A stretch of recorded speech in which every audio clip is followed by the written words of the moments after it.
Assalamualaikum warahmatullahi wabarakatuh. Respected friends and Professor Hussein Yilmaz and members of the Abu Sulaiman Center for Islamic Studies at Georgetown University, Dr. Hisham Talib and friends as well as colleagues from George Mason University. Thank you very much for welcoming me here today. It is indeed an honor to be here. I've stayed in Virginia before. I was in Georgetown University from 2017 to 2018, and I passed by the campus, but I never stopped by right in the campus. Such a beautiful place. It is indeed really an opportune moment to speak on the behalf of this center, and I'm very, very glad that it is called the Anwar Ibrahim Lectures for a few reasons. One is autobiographical, and the other is actually intellectual. Of course, the third thing, if anybody knows Anwar, he will say, Khairuddin, you should add polemical as well. So there are polemical reasons why we should talk about Anwar Ibrahim today. The autobiographical part is interesting because I was born in 1976, growing up in Singapore, very much close to Malaysia. And in that kind of age, we were observing what was happening in Malaysia.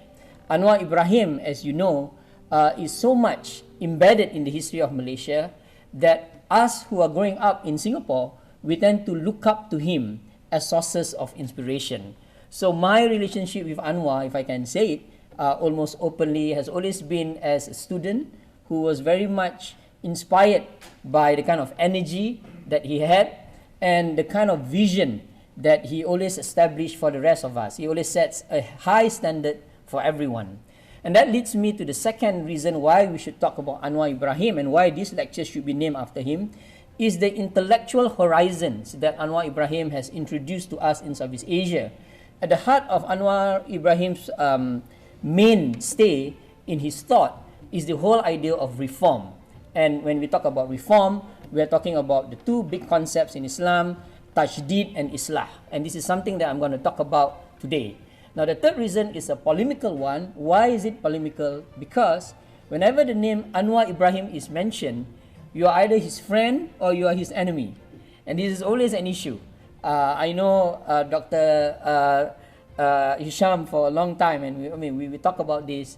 Anwar Ibrahim is at once a unifying figure, but on the other hand, he is a figure very much feared by people who are not able to accept the depth and the breadth of his ideas. And that's why he is worth engaging with. So I want to talk today about this current book that's just been published. Alhamdulillah, my wife messaged me just now and said that, the book has already been published. I thought it's going to be out next year, but it's already here. And the title of my presentation today is The Islamic Reformist Mosaic in Southeast Asia. I will explain what this actually means. I'm going to begin by talking about how we should reposition Southeast Asian Islam in global history. Part of the discussion about repositioning of Islam in Southeast Asian history will be covered by Ismail Alatas. He will talk about why this whole idea of Southeast Asian Islam as the periphery in comparison to the core, which is the Arab world, ought to be problematized. And then I'm going to talk about the problems of Muslim thought, how Muslim thought has been categorized. So I'm going to talk about categorizations, the problematics of categorizations, why certain categories that we have used to understand Islam, especially Islamic thought, has become so problematic that we need to rethink a lot of these categories. And I will offer some ways out. And one of the categories that I am trying to introduce in this book is called the Islamic Reformist Mosaic, a new way of understanding Islamic reform, of Islah and Tajdeed. And then there's 7 strands of thought that I talked about in the book, but because of the limitations of time, I'll just cover 3 of them. 3 major thinkers in Southeast Asia, one of which has a name Alatas as well, who has shaped the terrain of reformist thought in Southeast Asia.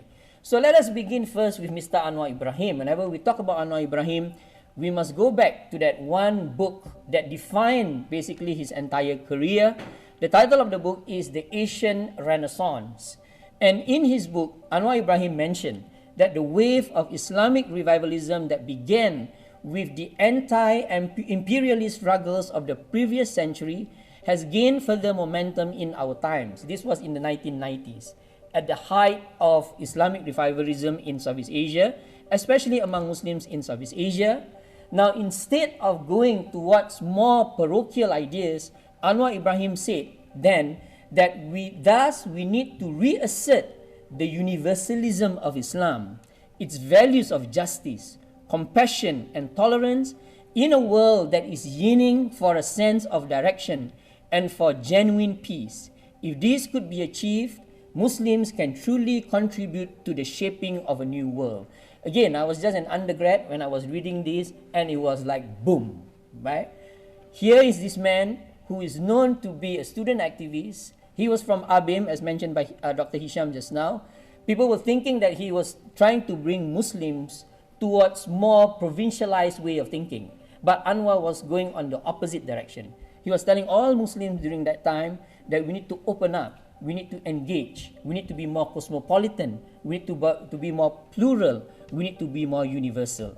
And this particular quote became a kind of mobilizing ideology for me in the years to come. And I'm going to talk about it. Here I'm going to enter a little bit into autobiographical kind of reflections on my own work in relation to Anwar Ibrahim.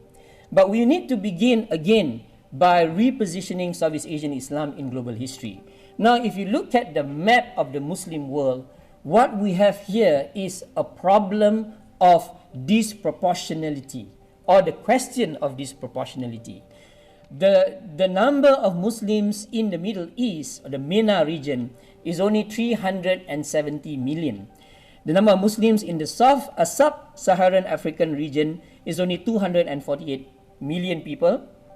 And the bulk of Muslims that we find in the world today are actually in the Asia Pacific, of which 1/3 of it are found in Southeast Asia. Indonesia, the country that my ancestors and also the ancestors of Ismail Alatas are from, is the largest and the most populous Muslim country in the world today. But whenever we talk about Islam, Southeast Asia is always at the periphery in most discussions of Muslim thought. And this problem or disproportionality is something that we need to fix within Islamic studies, and we need to fix by first questioning the kind of mindsets that we have towards Islam as a religion, as a global religion, and the whole idea there is only one center of Islam. Because the whole assumption that there is one center where everything emanates problematizes the whole idea that there were many other different sub-centers that equally contributed to the making of Islam as a global religion. There are two works that are trying to challenge this whole idea that Southeast Asian Islam has very little to contribute in terms of the making of global Islam. One of which is very much known to Dr. Hisham Talib. He's a very familiar name, Osman Bakar, who's a very good friend of Anwar Ibrahim himself, who wrote the book Islamic Civilization and the Modern World, talking about how the Islamic civilization ought to be recast and reformulated to include other regions of what Richard Bulliet has called the view from the age, to look at Islam from the ages as the center. And of course, the book by Anthony Milner, The Malays, talking about how the Malays had contributed also to different kinds of ideas about Islam, about Muslim societies. And in my own way, I also have tried to, in a sense, challenge this whole idea of the peripheralization of Islam in Southeast Asia. This book that was mentioned just now by Dr. Hussein, Muslim Cosmopolitanism, was actually, it germinated from the discussion that I had in IIIT in 2014. So I was here in Columbia University, and we had this seminar at IIIT. Dr. Hisham was there, and he was criticizing basically the idea that I had then. But from then came out this book, Muslim Cosmopolitanism, Southeast Asian Islam in Comparative Perspective, where I argued that if you want to see Islam that is of cosmopolitan in character, you must come to Southeast Asia to look at it. And this cosmopolitanism that is there in Southeast Asia is there in the larger Muslim world. Southeast Asia provides us with a basis of comparison, with a way to look how the universal and the peculiar is also there in Southeast Asia itself. My other book, Islam in Malaysia, tries to show that the history of Islam in the world, and especially in Malaysia, would not have been possible without the agency of non-Muslims. So when I presented it in Georgetown University in 2017, it was a controversial thing because I'm making the argument that Islam wouldn't have spread without non-Muslims helping Muslims in purveying the religion in Southeast Asia. And indeed, that's always been the case when we look at Islamic history. Rasulullah sallallahu alaihi wasallam wouldn't have done his mission well enough if not for the help of Abu Talib, of many non-Muslims who contributed to the making of Islam.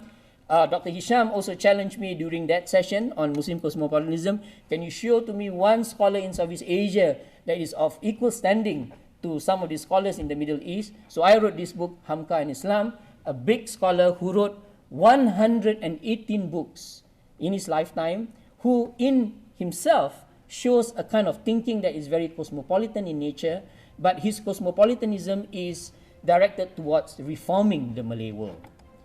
And in the latest book that I published with a group of scholars, of 23 other scholars, we all argued that Southeast Asian Islam is far from peripheral in the wider terrain of global Islam.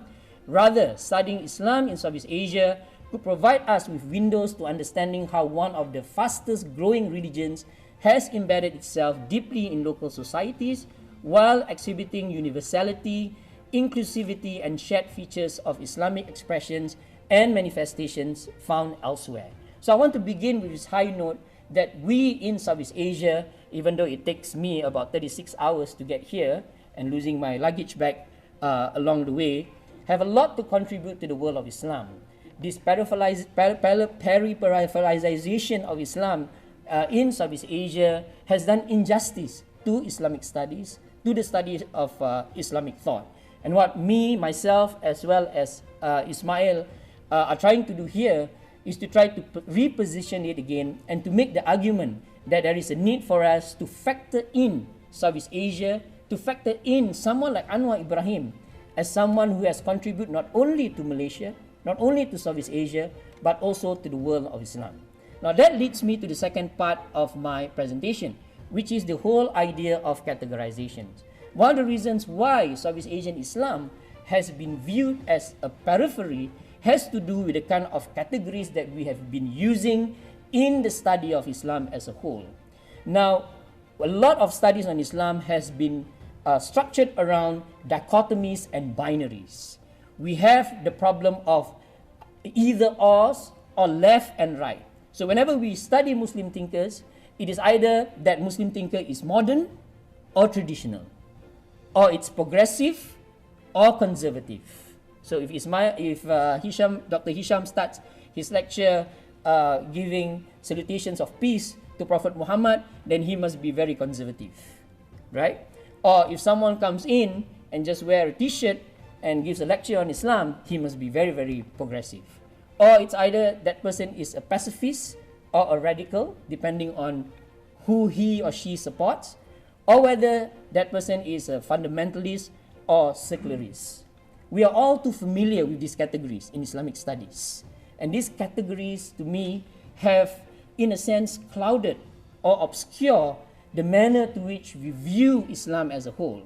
In the book by Clinton Bennett, Muslims and Modernity, Current Debates, this continuum has become something that is taken for granted. You're either a progressive, a neo-traditionalist, a traditionalist, or a radical revisionist. You cannot be all of them. But when you talk to Muslim thinkers, such as Anwar Ibrahim, on some issues, he's very progressive. On other issues, he's quite traditionalist. And on many issues, he's a revisionist. These categories, the way I see it, as another scholar who's an Orientalist, but has written a powerful book called Muslims as Actors, he says that these terms do not render any services to a serious study of a variety of social radiation and interaction, or to any understanding of interests, motivations, and intentions guiding the adherents of Islam. And we need to rethink all of these categories. And one category that I totally dislike is the category Islamists. I'm so sorry that I have to say here today, because even Muslims are appropriating this term now, Islamiyun, which to me, even though it is used by Rashid Ghanouchi to describe his movement, has become a term that has been used in ways that makes the whole understanding of Islam very, very problematic. So I'm just going to put it out there so that it can become a matter of discussion as we go to the question and answer session. But what I'm trying to offer in this book that has just been published is that we need to look at Islamic reformism in a totally new way. Now, Dr. Hisham mentioned how Islam is very much linked to aesthetics. We cannot study Islamic politics without looking at Islamic ethics, without connecting it to Islamic aesthetics. All three are integrated to one another, and what I have done in this book is to draw from Islamic art to reconceptualize and understand Islamic thought. I am saying in this book, Shapers of Islam, in Southeast Asia that just been published, that we need to now redefine what being an Islamic reformist is.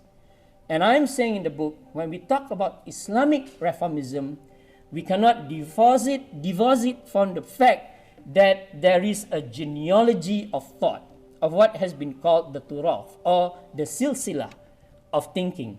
That when we talk about Islamic reformism, we need to take into account a long and unbroken line of Fiqh scholarship that derive its inspiration from two foundational sources, the Quran and the Sunnah.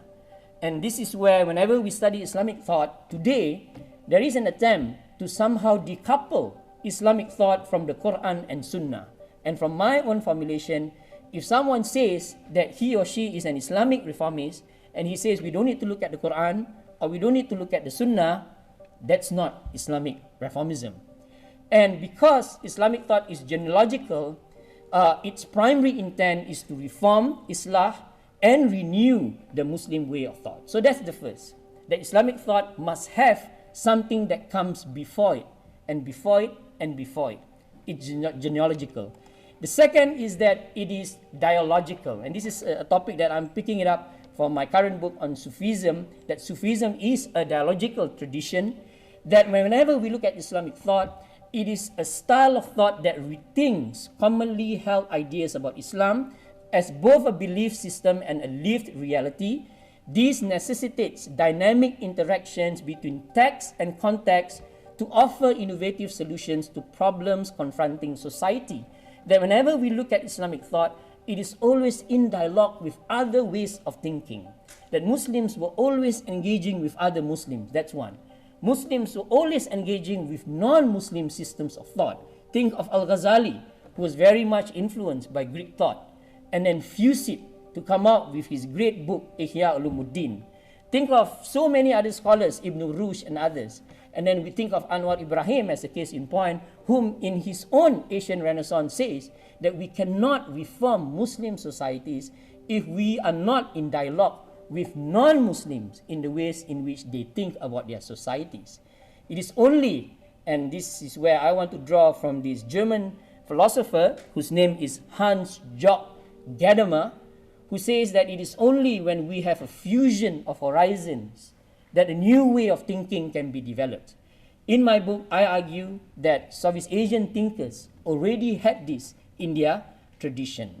And why do I use the word mosaic? I would like to encourage the students who are here today to read this very interesting conversation between Sulaiman Murad and Perry Anderson, The Mosaic of Islam. It's a beautiful book. Basically, it's an interview about what Sulaiman Murad thinks about Islam and Perry Anderson's own idea of Islam. The word mosaic represents the strands of reformist thinking in Southeast Asia, each drawing the ideas from one another, but all of them form a unified and coherent frame.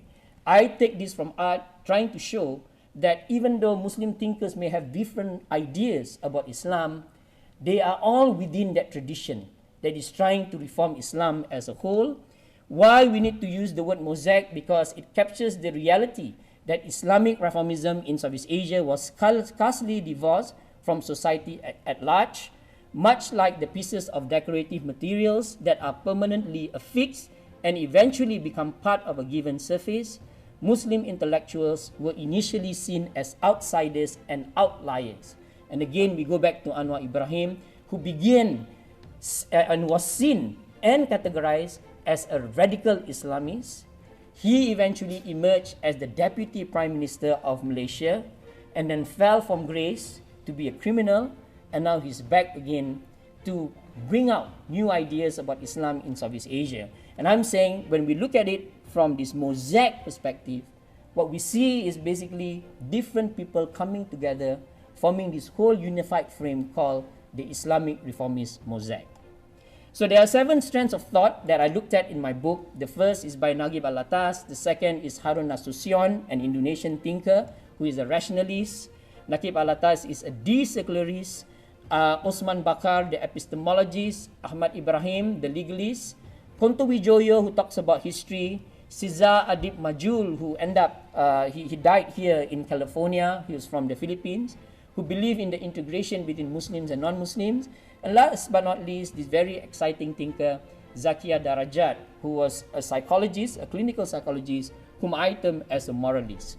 So just to finish off my presentation, I just want to look at these 3 thinkers, just to give you a flavor of what this book is all about. Now I want to begin with this very interesting lady, who was a professor of psychology at the Sharif Hidayatullah State Islamic University, who was the first woman in the history of Indonesia to be part of the Majlis Ulama Indonesia.